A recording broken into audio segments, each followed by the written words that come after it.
गिल्लू। अचानक एक दिन सवेरे कमरे से बरामदे में आकर मैंने देखा 2 कौवे एक गमले के चारों ओर चोंचों से छुआ छुआउल जैसा खेल खेल रहे हैं। निकट जाकर देखा गिलहरी का एक छोटा सा बच्चा है जो संभवतः घोंसले से गिर पड़ा है और अब कौवे जिसमें सुलभ आहार खोज रहे हैं। वह निश्चेष्ट सा गमले से चिपटा पड़ा था। सबने कहा कौवे की चोंच का घाव लगने के बाद यह बच नहीं सकता, अतः इसे ऐसे ही रहने दिया जाए। परंतु मन नहीं माना। उसे हौले से उठाकर अपने कमरे में लाई, फिर रुई से रक्त पोंछकर घावों पर पेनिसिलिन का मरहम लगाया। रुई की पतली बत्ती दूध में भिगोकर जैसे तैसे उसके नन्हे से मुंह में लगाई, पर मुंह खुल न सका और दूध की बूंदें दोनों ओर लुढ़क गईं। कई घंटे के उपचार के उपरांत उसके मुंह में एक बूंद पानी टपकाया जा सका।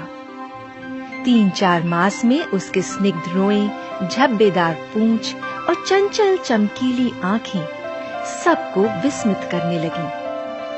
हम उसे गिल्लू कहकर बुलाने लगे।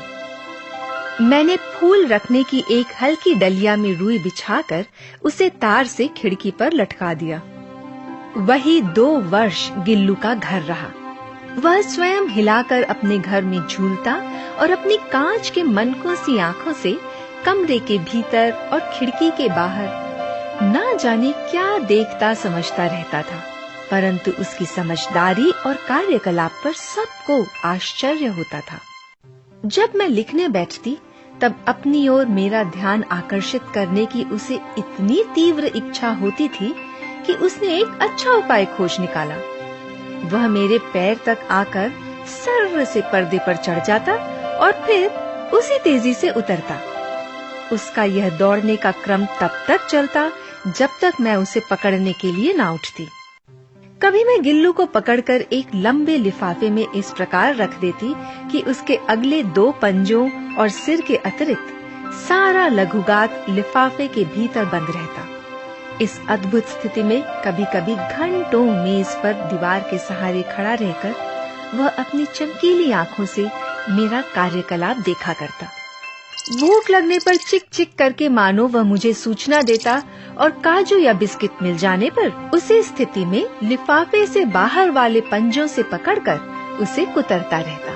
नीम चमेली की गंध मेरे कमरे में हौले हौले आने लगी। बाहर की गिलहरियां खिड़की की जाली के पास आकर चिक चिक करके ना जाने क्या कहने लगी।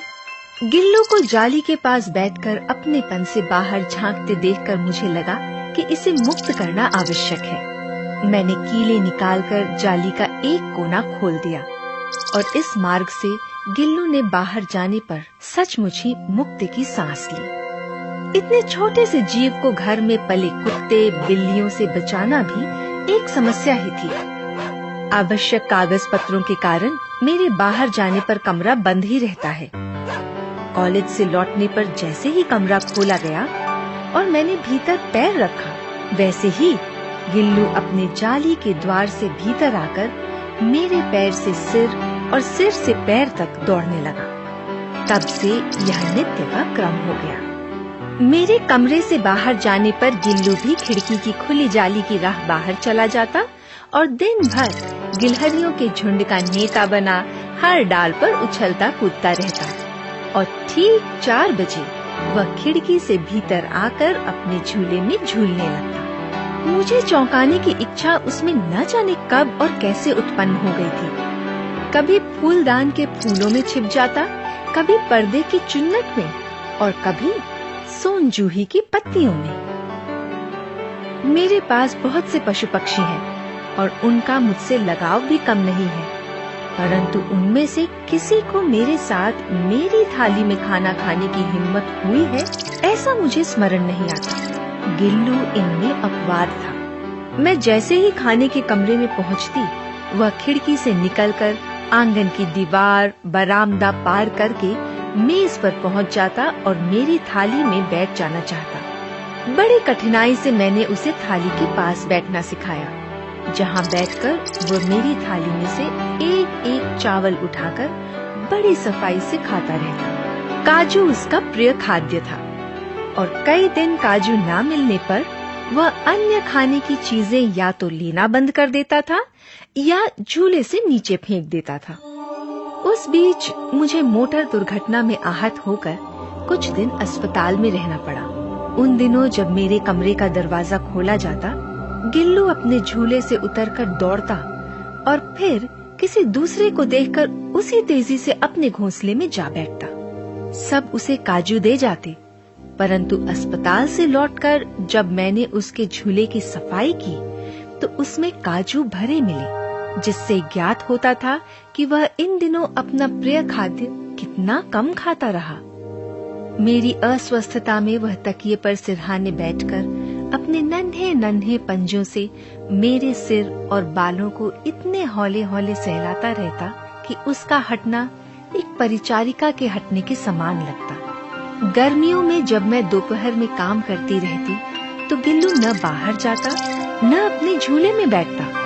उसने मेरे निकट रहने के साथ गर्मी से बचने का एक सर्वथा नया उपाय खोज निकाला था। वह मेरे पास रखी सुराही पर लेट जाता और इस प्रकार समीप भी रहता और ठंडक में भी रहता। गिलहरियों के जीवन की अवधि 2 वर्ष से अधिक नहीं होती, अतः गिल्लू की जीवन यात्रा का अंत आ ही गया। दिन भर उसने न कुछ खाया न बाहर गया।